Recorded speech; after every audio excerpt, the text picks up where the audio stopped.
Respeitar todas as perdas, as pequenas e as nem tão pequenas assim. As que mudam a vida e as que mudam o momento. É com a frase do livro Tudo Bem Não Estar Tudo Bem que eu inicio o nosso bate-papo de hoje. Um espaço criado e pensado com muito carinho para que a gente possa falar dos nossos lutos e falar com sentido sobre as nossas perdas. Meu nome é Lívia, sou psicóloga, sou professora, sou socorrista e treinadora em saúde mental, sou especialista em psicologia hospitalar e pacientes graves, sou especialista em luto, sou mestranda e recebo hoje 2 profissionais com quem eu tenho muito carinho, que são colegas de profissão e também de mestrado. Vitor e Júlia, obrigada pela presença de vocês. Eu vou ler agora um pouquinho quem vocês são, porque eu não vou conseguir lembrar, tá? Então, o Vitor, ele é supervisor, pesquisador, coordenador de grupos de estudos, cofundador do Instituto Faroleiro, que ensina sobre morte, perdas e luto, especialista em psicologia existencial e educação e mestrando. E a Júlia é psicóloga, professora, supervisora e mestranda e especialista em gestalt terapia.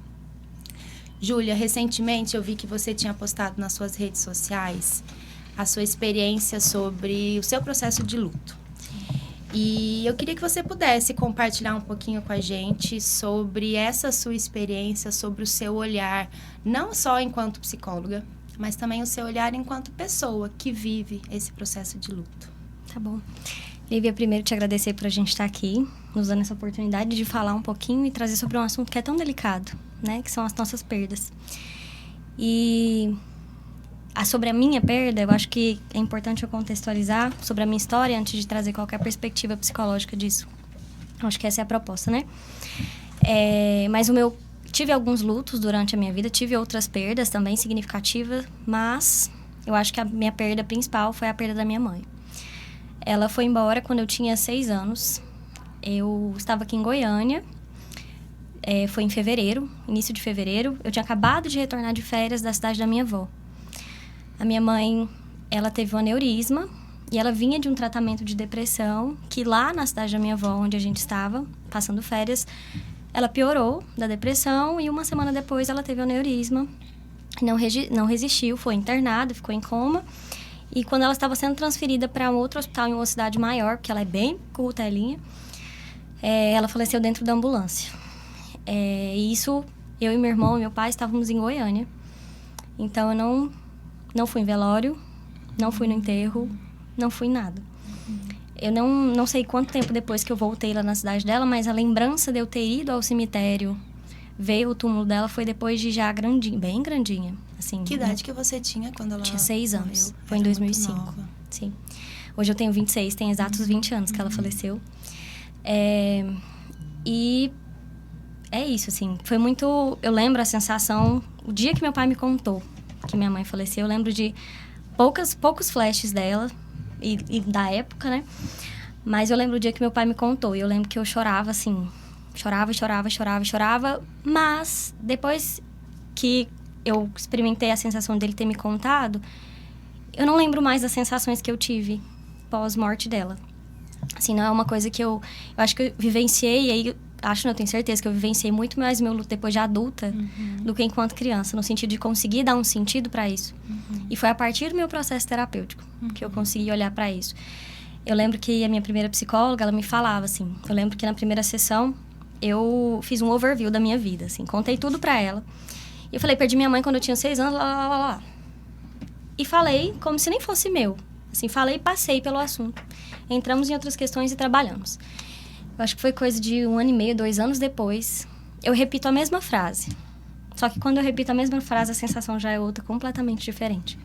Eu falo que foi ali que eu comecei a, de fato, experimentar e encarnar que minha mãe tinha ido embora. Sabe? Começar a experienciar na carne a ausência que ela me fazia.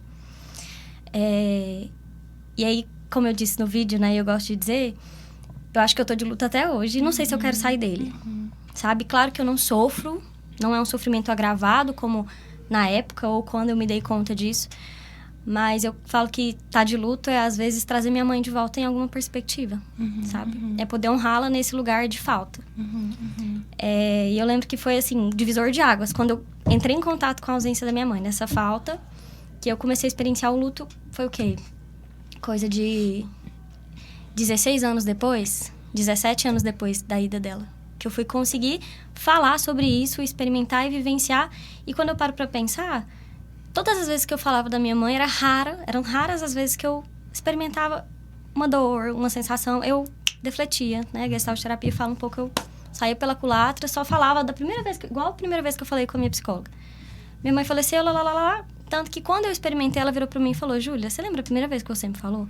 Pareceu que nem era com você que tinha acontecido. E aí hoje eu consigo visualizar que isso também é luto, né?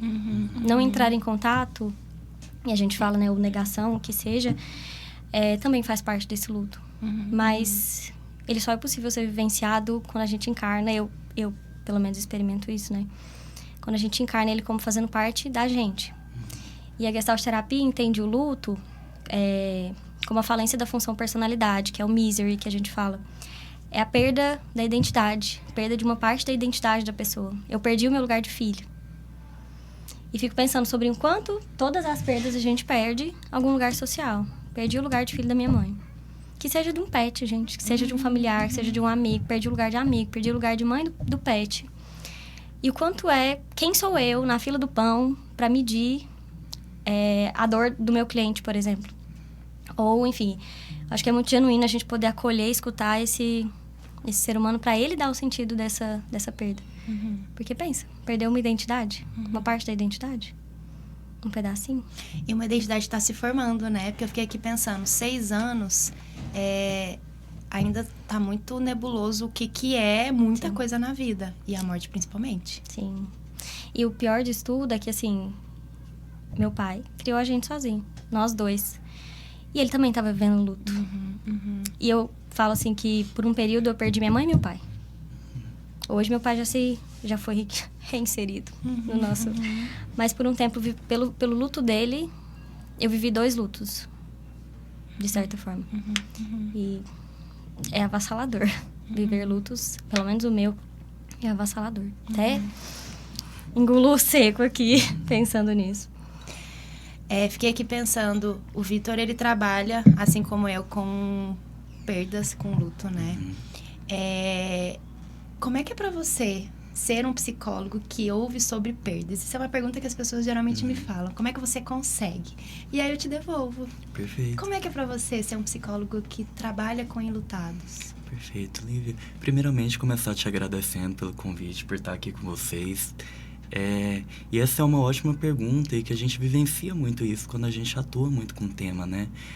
E eu tenho uma questão que foi uma das primeiras frases que eu entrei em contato quando eu comecei a estudar o luto, que é, a partir do momento que eu perco a minha sensibilidade para aquela vivência, para mim já não faz mais sentido continuar. Então, muitas vezes a gente que se depara muito com a morte, com essa experiência, né? A gente vai se afastando dos nossos próprios sentimentos, das nossas próprias vivências, para conseguir sobreviver, né? E aí eu percebo que é um afastamento daquela experiência mesmo, né?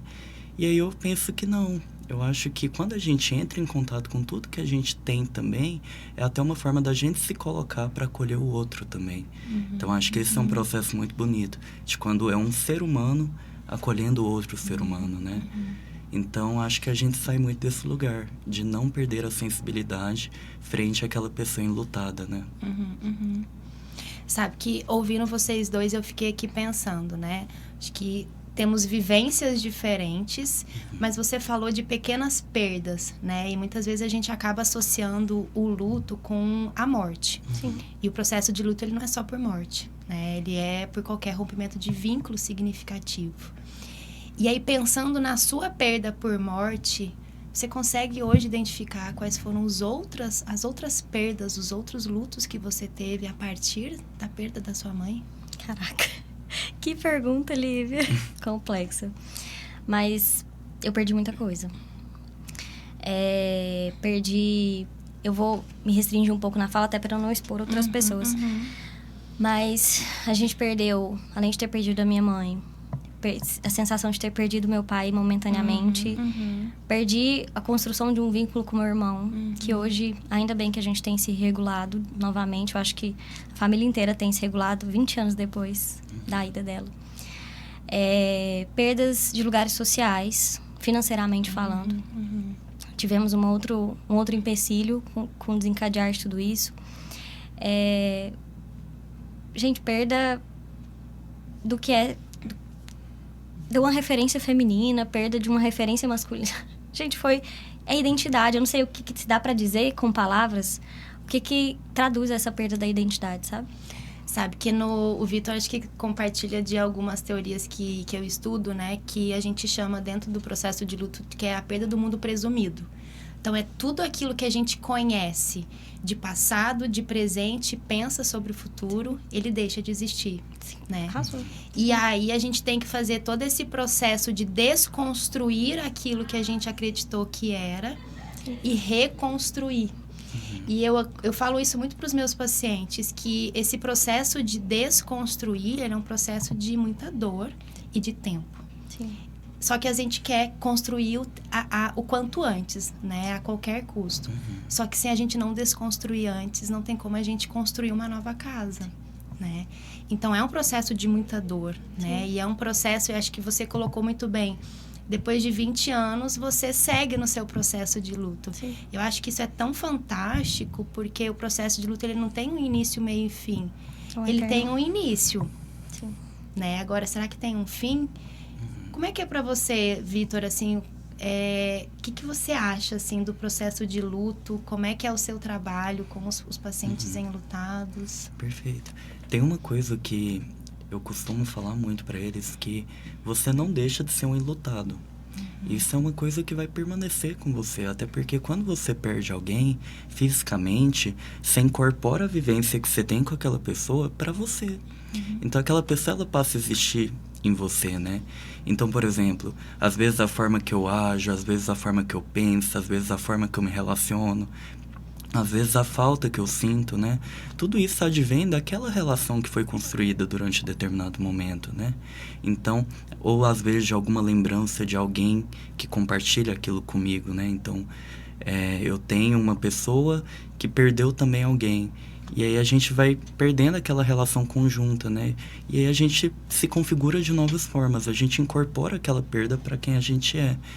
E aí eu digo que passa a fazer parte da nossa personalidade. Aquela vivência de perda, ela passa a acompanhar a gente, né? E aí até a Freitas, que é uma autora que eu gosto muito, ela traz pra gente, né? Quando a gente perde alguém, a gente perde o tu da relação comigo. Então o eu, tu deixa de existir, passa... e fragmenta automaticamente o eu. Eu passo a ter dificuldade do eu. E aí o processo de luto é a reconstrução desse eu. Quem sou eu a partir dessa perda tão significativa, né? E eu digo significativa porque a gente só vive um luto a partir do momento que a gente se conecta com aquilo que a gente perdeu. É bem o exemplo que eu trouxe da minha experiência clínica. Perfeito. Como cliente. Né? Eu só consegui me dar conta que eu estava vivendo o luto quando eu mergulhei na experiência e trouxe ele como sendo meu. E é muito o que você está falando, Vitor. Assim, quanto é contraditório o processo de viver e morrer, complexo demais. Mas assim como a vida, o luto, eu considero o luto como um eterno reinventar-se. Perfeito. Para sempre, amém.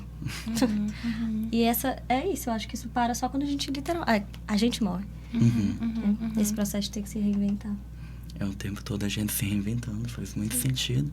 E aí você traz isso e até me remeteu, inclusive, quando eu comecei a estudar o luto, né? É muito interessante que eu começo a estudar o luto a partir de uma tentativa de racionalização de uma vivência minha. Então, eu queria entender como que eu poderia me curar daquele processo de luto, né?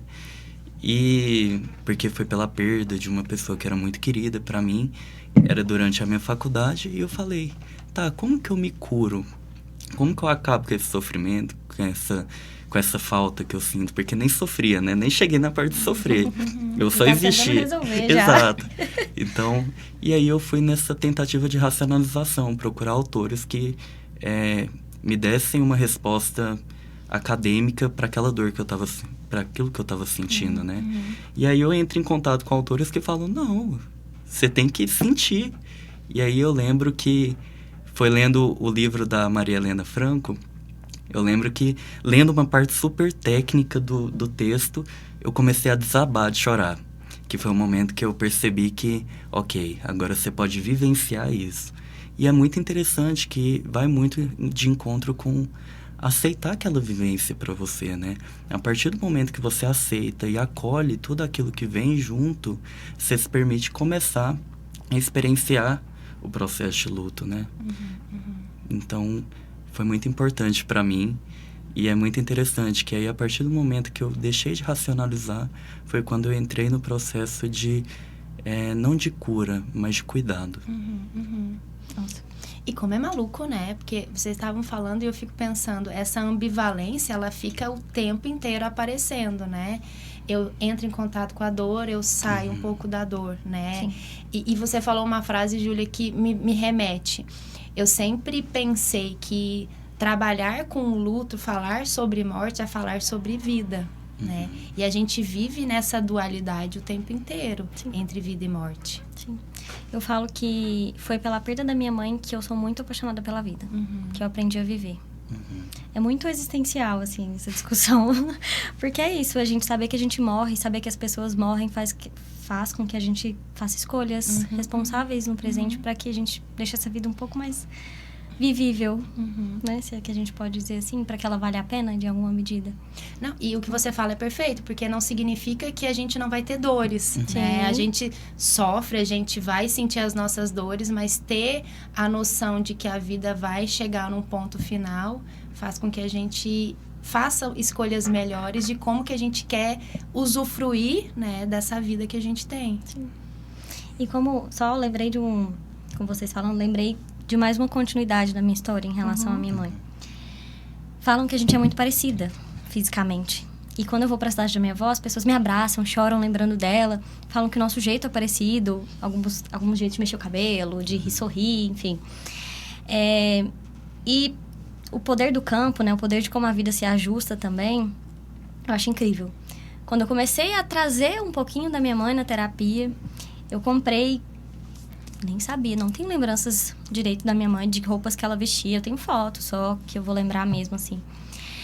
E aí eu lembro que eu comprei 2... Não são já... Tipo, coletes grandes. Coletes que vão até o calcanhar, assim. E eu, quando eu morava com meu pai, eu gostava de desfilar as roupas que eu tinha comprado pra ele. Porque o espelho era no quarto dele. E eu lembro de eu colocar um deles e lá no espelho ver e ele... Nossa, a sua mãe tinha um igualzinho. Naquele dia, foi só esse comentário. Eu saí e eu fiquei assim, putz. Levei pra terapia. E fui entendendo que a vestimenta também era uma forma que eu podia trazer minha mãe de volta. Hoje eu adoro usar meus coletões e fico, tipo... Estou mais parecida com a minha mãe hoje. Sendo que em alguns momentos, eu já não gostei de escutar que eu era parecida com ela. Eu negava. Antes de entrar em contato, é muito doido isso. Enquanto em alguns momentos a gente abraça... Em alguns momentos a gente fala, não quero. É o que você tá falando da ambivalência também, né? Porque dói muito. E eu acho que não só o luto, mas as dores, sejam elas quais forem sobre a vida, dói olhar, né? Dói. Dói muito olhar. Mas também essa oscilação, ela é importante, né? Sim. Porque se em nenhum momento eu olho, eu não entro em contato do que é importante até para eu conseguir resolver, né? Mas olhar o tempo inteiro é insuportável. Se todas as necessidades emergem de uma vez só, a gente fica doido.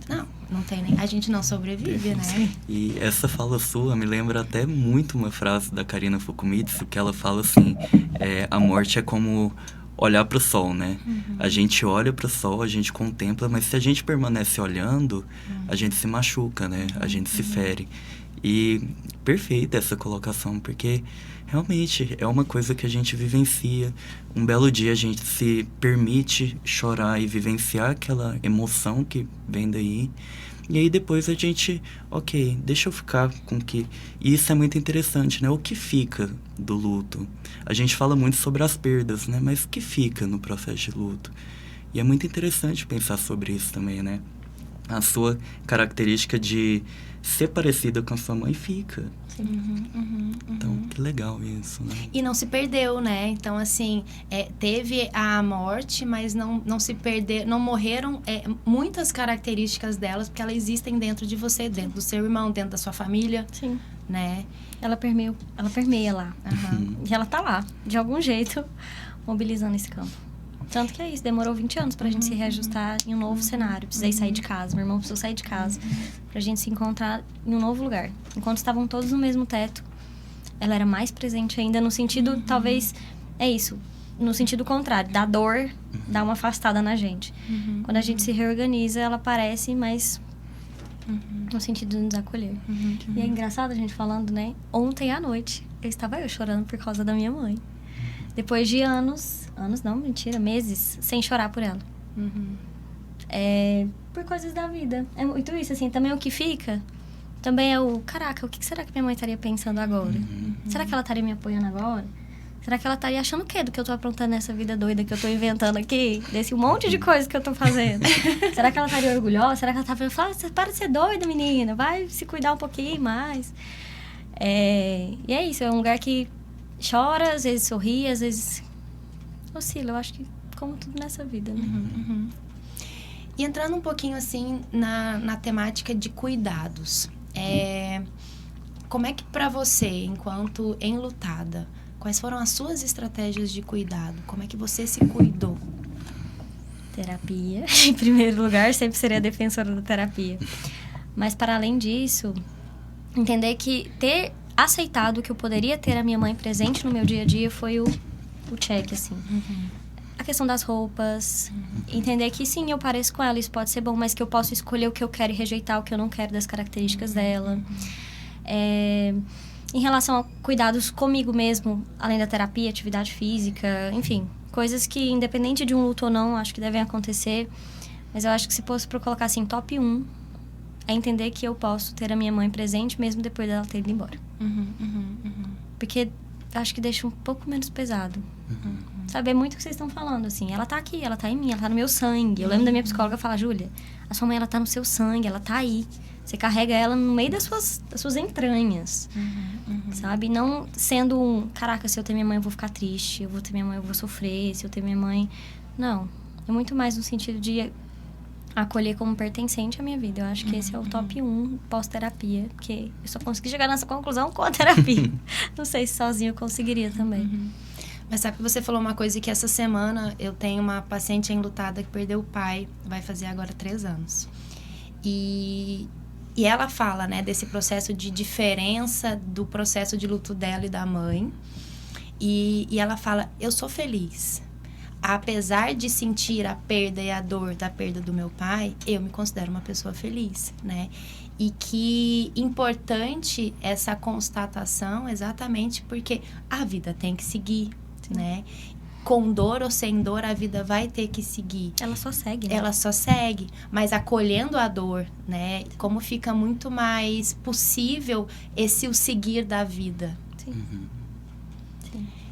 E o que você daria de sugestões de cuidados, assim? O que você diria para pessoas, para enlutados, que é possível fazer como estratégias de autocuidado? Perfeito. Olha, primeiro de tudo, eu sempre gosto muito de falar sobre isso, eu até falei, mas eu gosto de enfatizar que é tirar aquela perspectiva de que vai curar. Eu acho que esse é o primeiro ponto pra gente entrar num processo de cuidado, né? E eu coloco enquanto um processo, porque não é linear, né? Não é uma coisa que, ok, aqui eu tô bem, aqui eu tô mais ou menos, aqui eu tô mal. E ao contrário, eu tô mal, mais ou menos bem. O processo de luta ele é completamente oscilatório. Tem dia que a gente acorda muito bem, muito direcionado para a vida, e tem dia que a gente está muito direcionado para vivenciar aquilo que a gente está sentindo, né? E então acho que o primeiro de tudo é compreender que é um processo oscilatório e que é necessário acolher esse processo, porque quando você luta contra ele, você tende a cair muito em qualquer um desses campos, né? Seja racionalizar demais, seja vivenciar demais as emoções e Então entra até naquilo que a gente acaba estudando, do processo dual do luto, né? A gente precisa estar direcionado para a perda, que é vivenciar essa emoção, quando ela for necessário de ser vivenciada, e também a gente se direcionar para a restauração a partir do momento que aquilo fizer sentido pra gente, né? E não compreender o luto enquanto um processo que, ok, a gente chegou nessa época aqui, agora já é um luto... Passou um pouquinho. Agora... Não, ele é um processo que ele vai demandar o tempo todo, né? Ele vai estar ali o tempo todo. Então, o primeiro estudo, eu diria acolher, se permitir, buscar rede de apoio de pessoas que realmente consigam compreender, né? Eu lembro de que durante o meu primeiro processo de perda, aquele que eu falei que eu racionalizei, eu tive a oportunidade de conversar com várias pessoas diferentes. E tinham pessoas que falavam, não, Vitor, mas vocês já não estavam tão próximos já, então esquece isso, toca a sua vida. E enquanto tinha pessoas que ofertavam aquele lugar de, olha, conta comigo, eu tô aqui. Eu sei que cada pessoa vai ter um sentido, um significado diferente, mas eu tô aqui para entender o seu. E isso faz uma diferença tão grande quando você tem uma rede de apoio que consegue te compreender, te acolher. Então eu diria primeiro se acolher, se permitir vivenciar todas as oscilações do processo de luto, ter uma rede de apoio de pessoas que sejam significativas e que consigam acolher seu luto e não te façam se sentir culpada por ele. E acho que por último, né, eu colocaria muito a questão de se permitir muito nesse processo, né, e se aceitar também o processo que você vivencia, desde a parte de aceitar o luto que você vivencia, quanto também aceitar que em determinados momentos a vida continua. E muitas vezes a gente se sente culpado por continuar, né, quase como se a gente estivesse traindo aquela pessoa que se foi. E muitas vezes não. Muitas vezes a gente tem que se permitir também, né? Sabe o que você falou? Você quer falar? Não, pode continuar. Sabe o que você falou na questão da rede de apoio? E eu me lembrei de uma situação da inabilidade que a gente encontra, num geral, das pessoas em acolher pessoas que estão passando por uma dor, né? E como é desafiador passar por um processo de perda e conseguir ter rede de apoio, digamos assim, suficientemente boa para conseguir dar conta de todas essas dores. E isso não é só, se a gente for parar para pensar, das pessoas que estão no nosso dia a dia, mas de profissionais, que muitas vezes usam até de medicação para que as pessoas possam se silenciar, para que elas não mostrem, né? E aí vem o psicólogo de um lado dizendo, não, vamos mostrar essa dor, né? E vem a sociedade, vem as pessoas, vem essa cobrança. Não tenho tempo para poder viver exatamente. O luto. Eu tenho que produzir. Não, perfeito, né? E como que essa sobrecarga que o enlutado já passa por estar passando por um luto, ela ainda é somada por essa inabilidade social que as pessoas acabam muitas vezes oferecendo, né? Eu não consigo dar conta de você, então eu não quero te escutar, toma um remédio, conversa com outra pessoa. Eu escutei de uma paciente recentemente isso você trata em terapia, isso aqui não é comigo, né? E o quanto que isso se soma, né, nesse processo de dor que essa pessoa está vivenciando. E quando, por exemplo, se é uma grande perda significativa para aquela pessoa, ela acaba perdendo outros lugares também, por justamente não conseguir sustentar, e nem tem, tá? Mas sustentar como a empresa, por exemplo, idealiza. Não tá produzindo? Tchau. E aí, de você, com 2 perdas de identidade, que perder um trabalho também pode ser uma experiência de luto, né? Com certeza. E você falou uma coisa, Júlia, que eu me lembrei. Eu dou treinamentos para a empresa com o tema de saúde mental. E essa é uma das coisas que a gente sempre fala nos treinamentos, que uma pessoa em processo de luto, que inclusive o luto ele foi inserido nas temáticas de treinamento exatamente porque a gente vivencia uma série de perdas ao longo da nossa vida, né? Muito mais perdas que não são por morte. Sim. E que a gente precisa dar conta dessas dores. E uma das coisas que a gente sempre coloca nos treinamentos a pessoa vai levar um tempo. Não tem como passar por uma perda e ser a mesma pessoa. Claro que a pessoa não vai produzir 100%, mas se ela está produzindo 20, 30, 40%, tá ótimo, né? E é um lugar que o trabalho, ele é um lugar de saúde, ele é um lugar que a gente tá durante muito tempo da nossa vida, que a gente investe durante muito tempo, né? Então, ter esse lugar de acolhimento nesses ambientes são fundamentais. E é raro, né? É difícil, né? É raro. Eu acho que vem melhorando. Eu acho que, eu não sei, assim, a percepção de vocês, mas eu acho que cada vez mais, eu acho que a pandemia nos trouxe essa possibilidade, né? A pandemia, ela descortinou uma série de problemas que antes não eram vistos e que hoje a gente passou a enxergar, porque todo mundo percebeu que sem saúde mental não tem como. Sim. Né? Eu acho que a pandemia, por mais devastadora que ela foi, ela nos trouxe muitos aprendizados. Eu acho que esse é um deles. Eu acho que isso é sobre luto, né? Com toda certeza. Quanto o luto nos traz, é devastador, mas nos traz aprendizado. Pegando um pouquinho do que o Vitor trouxe, eu falo assim, não me vangloriando disso, porque isso é uma dor. Mas eu sou quem eu sou hoje, eu estou onde eu estou hoje, eu me movimento inventando um montão de modas para dar conta da minha vida pela perda da minha mãe. No bom sentido e no mau sentido. Me sobrecarrego às vezes até pra, né, não deixar os pratos caírem, mas se eu conseguir ser psicóloga, eu acho que também nada é por acaso. Né, os lugares que a gente ocupa são lugares de cuidado. Ser psicóloga, tá fazendo um mestrado, tá podendo auxiliar outras pessoas, é a soma de tudo isso, sabe? E acho que se hoje eu tive que correr atrás das minhas coisas, foi por alguma ausência. Que eu tive que... Sabe que tem uma frase que eu gosto muito, que na época do Facebook, ela era a minha capa do Facebook, que é: o que vale nessa vida são os afetos, o resto é cenário. Sim. E então é isso, né? O que vale nessa vida é as pessoas que passaram pela gente. Muitas deixaram muitos rastros importantes, né? Mas o que a gente aprendeu com elas também? Sim. O resto é tudo cenário. Eu tenho refletido muito sobre luto, também sobre a vida, enfim. Acho que é isso. Não dá pra falar de luto sem falar de vida. Uma vez meu psicólogo me falou: Júlia, você tem que aprender a deixar seu coração em outros lugares.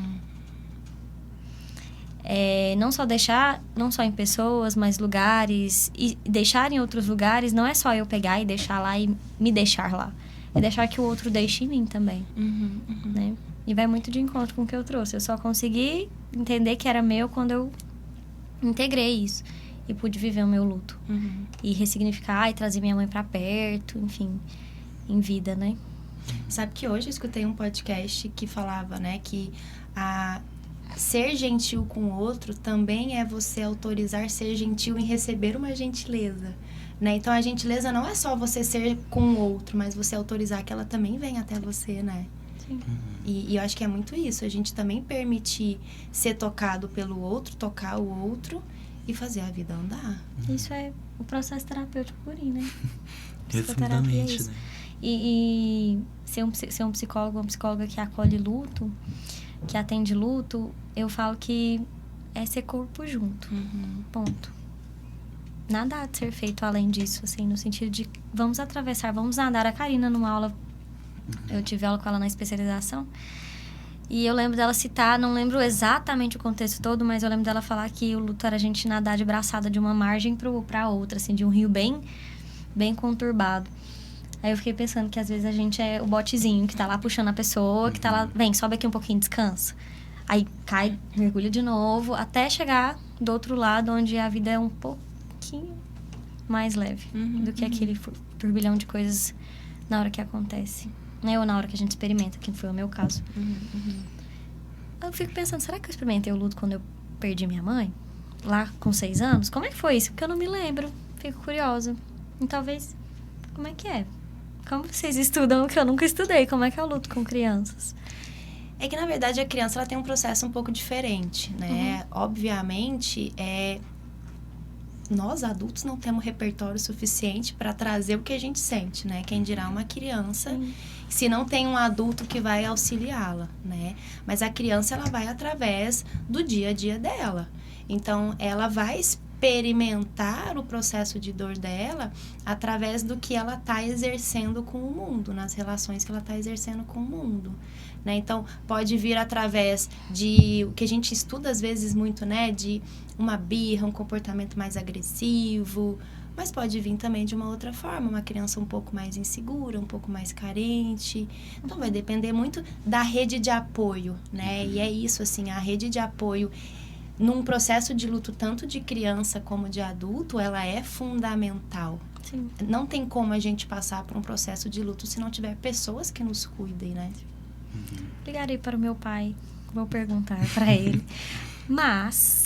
talvez é um resgate, né? Porque, assim, o seu processo de luto enquanto criança, obviamente, ele é muito diferente do seu processo agora, porque você tem muito mais repertório, Sim. né? Mas o seu pai, talvez, ele também estava no processo de luto dele, ele pode saber muita coisa do seu processo de luto, mas talvez ele também não vai ter tanto conhecimento. Por quê? Porque ele estava tentando gerenciar a dor dele, né? E além de gerenciar a dor dele, ele teve que reorganizar papel. Sim. Né? Porque tinha uma pessoa que exercia um papel que não estava mais lá, né? E aí ele teve que dar conta de duas crianças. De muita coisa. O bichinho foi guerreiro, viu? E você falou isso da infância, né? Eu sempre fui aquela criança que teve dificuldade. A minha mãe faleceu, eu estava entrando no primeiro ano do ensino fundamental. Alfabetização. Sempre tive muita dificuldade de aprendizado. Fui aprender a estudar mesmo, assim, sozinha no ensino médio. E aí, antes, assim, hoje eu tenho um diagnóstico de TDAH, só que hoje eu consigo receber esse diagnóstico não como entendo que é isso, minhas dificuldades vêm da infância muito para além de um diagnóstico. Uma criança de 6 anos que perdeu a mãe, que perdeu o financeiro também, teve, enfim, inúmeras questões, tendo que estudar 4 mais 4, não sei o que. Eu lembro de eu lendo o quanto eu tinha dificuldade para ler.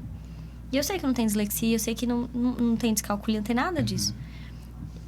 Eu acho que quando você fala, né, me veio essa lembrança, assim. Talvez o meu reflexo também pode ter sido no estudo, né? Como que essa criança de 6 anos ia dar conta de tudo isso também? Até porque o processo de luto, o luto por si só, ele já é uma vivência traumática. Sim. Né? Não necessariamente vai virar uma doença, porque o luto não é uma doença, mas pode levar ao adoecimento. E eu até, em situações de perda, não sei como é que é pra você, Vitor, mas em situações de perdas que são muito traumáticas, eu costumo fazer a avaliação em paralelo de estresse pós-traumático. Porque a possibilidade de ter um estresse pós-traumático depois de uma vivência de perda que ela, muitas vezes, é ligada à agressividade ou de... que não foram esperadas, Sim. que até foi o caso da sua mãe, né? Pode gerar um trauma. Mas o trauma não precisa necessariamente gerar um estresse pós-traumático. Ele pode gerar dificuldades no dia a dia. Sim. Pode ser muita coisa, né? Que foi muita coisa. E é muito interessante isso que você coloca, porque aí me traz e me remete muito àquilo, né? O luto, ele não tem como ser uma coisa generalizada. São tantos aspectos, né? Que tem que ser considerado naquela vivência, que cada luto se torna extremamente singular. Às vezes a gente, na mesma família, tem pessoas que reagem e vivenciam aquele luto de formas completamente diferentes, né? Então, é muito interessante essa questão, que mesmo... E isso que me incomoda, às vezes, em determinados diagnósticos, né? Por exemplo, do luto complicado, mas sem entender todas as particularidades daquela vivência, né? Então, por exemplo, eu lembro até hoje de acompanhar uma paciente que ela teve diagnóstico de luto complicado. E é muito interessante porque ela vem do diagnóstico de luto complicado, sendo que a pessoa que faleceu, no caso o marido dela, né, era a pessoa que meio que cuidava de todas as finanças da casa. Então ela teve a perda financeira e aquilo implicou muito na parte social dela, né? Então, às vezes, falta essa sensibilidade de entender que cada luta é singular. Ela tinha um diagnóstico, mas aquele diagnóstico representava o que ela vivenciava. E aí, vocês falando de crianças, eu lembrei de uma questão que eu li uma vez, que o luto, ele é uma dificuldade, claro, né? Ele é uma dificuldade é uma experiência difícil, mas a comunicação do luto, da perda, ela é mais uma dificuldade para o adulto do que da compreensão da criança. Perfeito. Às vezes a gente tem essa de que não, a criança não vai entender, eu não vou falar, ela não está preparada. Quem que não está preparada? A criança ou quem tem que comunicar? E isso fica muito forte para mim ouvindo vocês, né? E é muito comum, assim, não só na minha vivência, mas já escutei alguns clientes meus trazendo sobre isso, que é isso, a pessoa morre e morre na boca de todo mundo. Ninguém abre um pio para falar. Gente, eu escutei meu pai falando sobre a minha mãe 5 vezes nesses 20 anos, foi muito. E normalmente foi porque eu comentei. Mas partir da boca dele poder falar, meu irmão, então, acho que foi esse ano que a gente conseguiu sentar e falar assim, como é que você viveu isso? Como é que você viveu aquilo? É isso. Nossa, fez muito sentido, assim, é isso. Isso que você fala me lembrou muito uma fala da Ana Cláudia Quintana Arantes, né? Que ela é uma médica geriátrica. Ela trabalha muito a questão de cuidados paliativos, das vivências de luto, né? E ela traz uma coisa que é a melhor rede de apoio, é a rede de apoio que permite que você conte as suas histórias quantas vezes for preciso. Muitas vezes a pessoa ela acaba repetindo a mesma história, né? E a gente, enquanto ouvinte, fica irritado, fica incomodado. Fala, não, vamos passar, vamos continuar. E às vezes a pessoa ela precisa repetir aquela história até ela entender que aquela história é parte dela. E eu acho essa fala muito bonita. Quando você tem uma pessoa que te permite repetir a mesma coisa várias vezes, e o processo terapêutico é um pouco disso, né? A gente percebe isso. Mas quando a gente permite a pessoa repetir, ela vai atribuindo aquilo para ela. E aí começa também, né? Aí ela se permite... Nossa, eu falei disso uma vez, foi de jeito. 2 anos depois, de um jeito totalmente diferente, Até porque a gente nunca fala a mesma coisa partindo do mesmo lugar. A gente é diferente toda vez que a gente fala, né? E que, obviamente, isso é importante até para que a gente possa ir consolidando todo esse novo aprendizado na nossa cabeça. Eu costumo dizer que o processo de luto, ele é diferente do tempo do relógio, né? Então, o tempo que a gente processa as nossas dores e a informação é diferente do tempo que transcorre no relógio. Sim. E cada um vai ter o seu.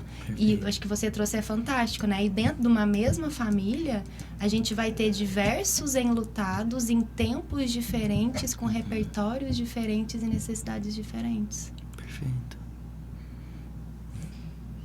Me deu foi curiosidade sobre esse diagnóstico. Me explica, me situa nesse âmbito. Então, era um diagnóstico psiquiátrico que foi dado com 1 ou 2 sessões. Porque ela estava apresentando muito comportamento depressivo, dificuldade de restabelecimento da vida, eu vou colocar prática, né? Da vida funcional, da vida né? funcional. E o que é ser funcional, né? Exatamente. Então, a gente parte do capitalismo. E isso é muito interessante, né? O luto, ele é um movimento que a gente faz que ele quebra totalmente as normativas, né? É por isso que a pessoa enlutada, ela é tão rejeitada pela sociedade. Porque a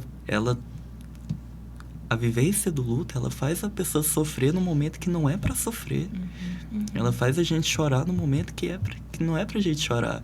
Então, eu me recordo até hoje, uma vez que acho que eu tava na faculdade, aula de eu nem lembro de que era a aula, mas era uma aula, assim, de um tema muito nada a ver. E me deu uma vontade, assim, tão grande de colocar pra fora, né? De sentir, de vivenciar aquilo. Aí eu, nossa, mas eu não posso fazer isso aqui na sala. Aí eu tive que correr, ir no banheiro, experienciar lá. Então, às vezes a gente acaba censurando a nossa própria experiência por medo de que as pessoas vão pensar, o que as pessoas vão entender daquilo, né? Mas até hoje você tá sofrendo por causa disso? Já faz tanto tempo. A frase que eu gosto de usar, quem sou eu na fila do pão, né? Quem somos nós na fila do pão pra invalidar alguém ou desrespeitar alguém nessa medida?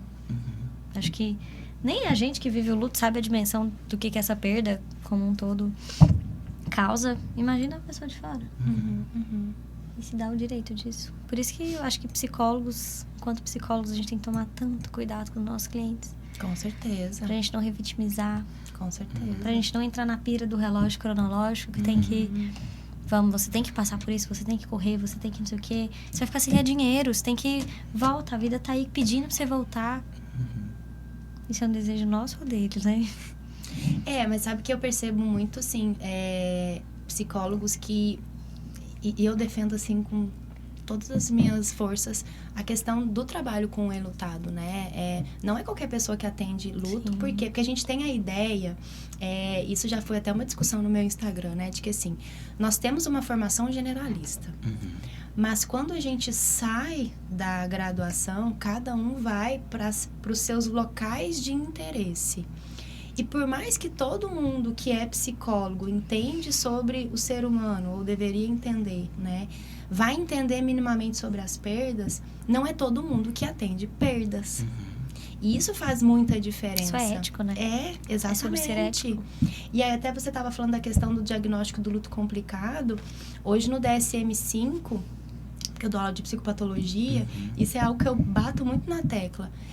Tem lá o capítulo de luto, que tá no capítulo de estresse, de traumas. Então, ele saiu do lugar que era de depressão e foi pro capítulo de transtornos que são por estresse e por trauma. Mas no capítulo de depressão, ele coloca que é preciso diferenciar o que é luto e o que é depressão, porque eles acontecem por motivos diferentes. E aí, quando você falou da sua experiência, né, que tiveram diversas perdas, inclusive a financeira, o DSM, ele coloca ruína financeira como uma possibilidade de vivência de luto. Porque é isso, assim, é um desfazer de muitas coisas, inclusive o financeiro. A morte, a perda, ela também traz prejuízos financeiros, né? De todas as dimensões que a gente tem, porque o luto, ele é tão doloroso, porque ele atinge todas as nossas dimensões enquanto pessoa, inclusive a financeira. Tem custo. Sim. Tem custo para um velório. Tem custo para morrer. Tem custo para morrer. Né? Tem custo com cuidados em saúde. Tem custos depois para você tirar um documento. Né? Tem a reorganização familiar. Porque aquela pessoa que não está mais ali pode ser a pessoa que era provedora. Né? Então, assim, tem muitos impactos. Muito além do que a gente pode imaginar. Exato. E mesmo assim, a gente tenta enquadrar tudo dentro de quadradinho, de né? caixinhas, exatamente. E a tendência é piorar. Assim, você acha? Por quê? Eu tô achando muito mais que a gente tá... A gente não me inclui nessa, mas é isso. Algumas psicologias estão cada vez mais diagnósticas. Seguindo isso. Meu objetivo é colocar o cliente dentro de um quadradinho. Isso não só falando de luto. Eu sou um pouco chata, um pouco crítica em relação às psicopatologias, assim. Não as psicopatologias, mas a forma como ela está sendo usada. É isso, hoje em dia você abre o Instagram, você vê um vídeo, você se coloca na caixinha, se considera e sai dizendo para tudo quanto é lugar. E os clientes chegam já com esse lugar do eu tenho tal coisa, ou eu quero tal coisa, me fala, me confirma que eu sou um TDAH, me confirma que eu sou não sei o quê. Sendo que eu acho que a gente tem que ter uma sensibilidade e um cuidado muito grande, porque se deixar a gente vai na onda. Se deixar, vai na onda. E o cliente, às vezes, ele quer só um remédio pra parar de sentir. É o remédio pra acordar, é o remédio pra dormir, é o remédio pra viver, sabe? O remédio pra tudo. E eu acho que estamos passando um pouco da dosagem, assim, sabe? Tá todo mundo psicopatologizando tudo. É um pouco que eu falo no vídeo também. É isso, um diagnóstico desse pra mim me dá um ciricutico extremo. Porque se você não tem essa sensibilidade, é isso, ela tá vivendo um luto. E um luto, como é que é? Complicado. Um luto complicado. Que já foi o luto patológico. Então, estamos melhorando. Estamos melhorando, não estamos? Saímos da depressão e fomos para um lugar de estresse e trauma. Mas, por outro lado, tá muito mais acessível. Mas tá no DSM. E aí, tá no DSM é uma tentativa de enquadrar. É isso. A minha queixa é, peraí, o cliente vai chegar e eu vou ter que ficar dando check aqui. É isso que é a compreensão de um psicólogo? Na minha cabeça é muito sobre cuidado, sobre como que a gente vai receber, sobre como que a gente vai acolher e ser corpo junto, do que de fato ter que enquadrá-lo em um diagnóstico. Né? Algumas vezes é necessário, assim, não é? Sendo negacionista também do negócio.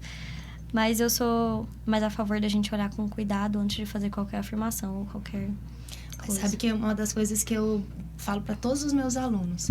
Existe uma coisa que a gente precisa ter ao longo da nossa formação que se chama bom senso.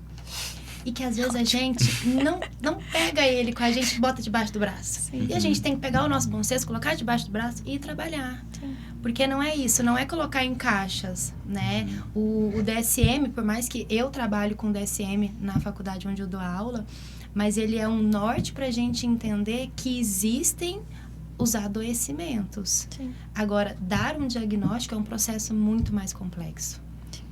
E é isso, o Vitor falando, né? 2 sessões. Às vezes é uma, gente. Às Não vezes precisa... o uma de 15 psiquiatra, não, o psiquiatra. É uma de 15 minutos, do plano de saúde, alguma coisa, ou que tem que ser rápido. Pra mim isso é insalubre. É injusto. É a medicalização da vida, né?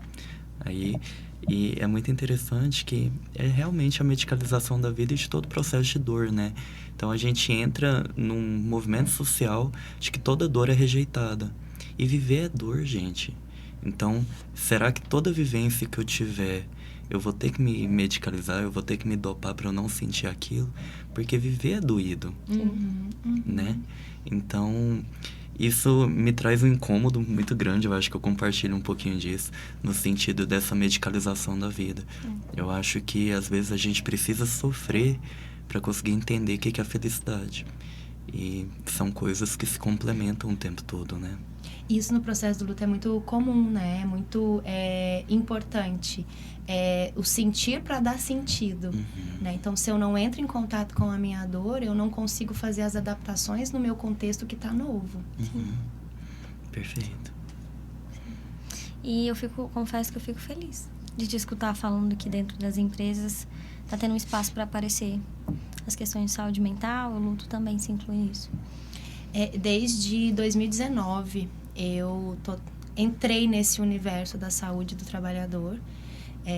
Tenho aí parceria com um grupo que é lá de São Paulo. E aí a gente tem alguns treinamentos. Que legal. Geralmente é no segundo semestre que eles acontecem.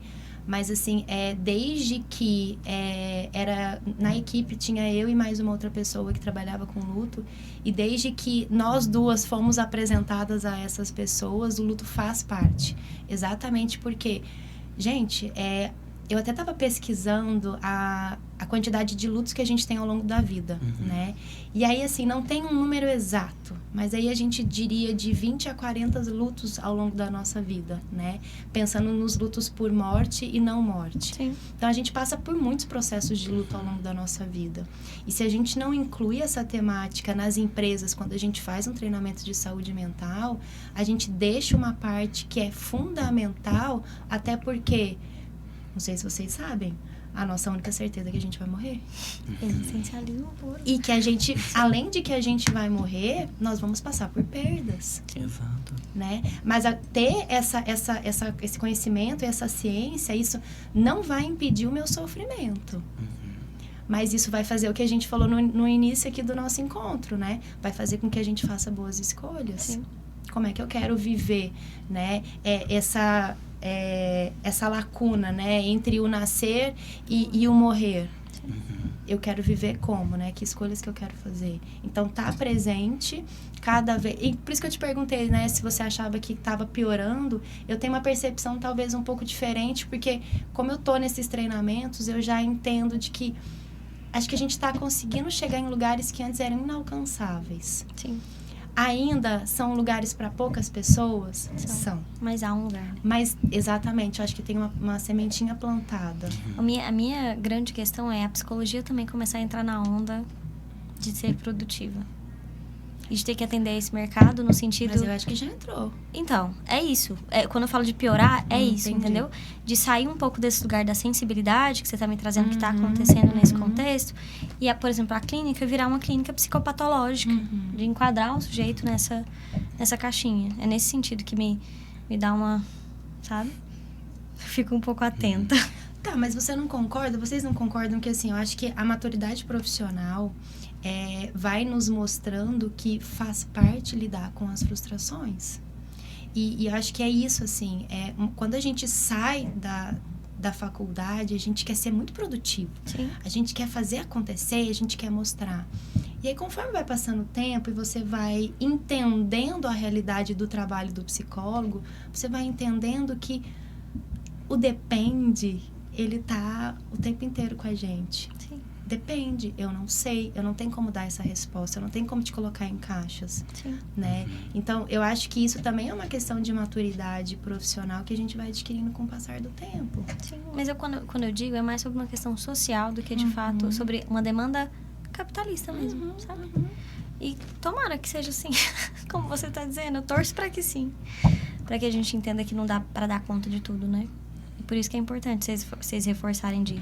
Não é todo mundo que atende luto, não é todo mundo que atende tal público, não é todo mundo... Tanto que eu estranho quando uma pessoa atende tudo, todos os públicos e todas as demandas, eu fico, uau! Eu também. Eu vi hoje uma pessoa nas redes sociais, tô num grupo que falou assim, eu queria uma indicação de uma pessoa que é psicanalítica e sistêmica. Eu falei, como? Né? Então é isso, assim, como é que uma pessoa atende criança, adolescente, adulto e idoso? Como? Eu também não consigo entender. Mas eu acho que cada vez mais a gente também consegue passar essa ideia, né? Eu acho que o fato da gente não ficar calado, acho que ajuda de certa forma. Sim. Deu quanto tempo? Já deu 1 hora. Já? Então eu já posso concluindo, né? Já. O que eu pensei em concluir? É isso, na verdade. Gente, é muito gostoso esse bate-papo. Obrigada, Júlia, por ter compartilhado questões tão pessoais, né? Questões, acho que tão do seu íntimo aqui com a gente, Eu né? que agradeço. Obrigada, Vitor, por estar aqui com a gente, poder contribuir. Te ouvindo, eu fiquei pensando, né? É sempre muito bom ouvir sobre luto de uma outra pessoa, que eu acho que a gente aprende demais. Obrigada por vocês estarem aqui hoje. E foi ótimo escutar de 2 profissionais que estão na área do luto, como, né, minha clínica não é sobre luto, majoritariamente. Então, aprendi várias coisas também. E obrigada por me acolherem em alguma medida também. Obrigado. E eu queria agradecer também muito por todas as falas. Eu enfatizo, né? Eu aprendo muito, porque falar sobre luta, a gente tá falando sobre vida o tempo todo, né? Então, ouvir vocês falando vai ampliando toda a minha percepção sobre o tema, né? E enquanto psicólogo existencial, eu penso, será que é possível, em alguma medida, a gente não atender perdas? E é isso. Obrigada a vocês que acompanharam aqui com a gente, por terem participado desse bate-papo, desse momento rico, desse momento de troca, e que a gente possa ter esse espaço legítimo para falar das nossas perdas, dos nossos lutos e dar sentido para os nossos lutos.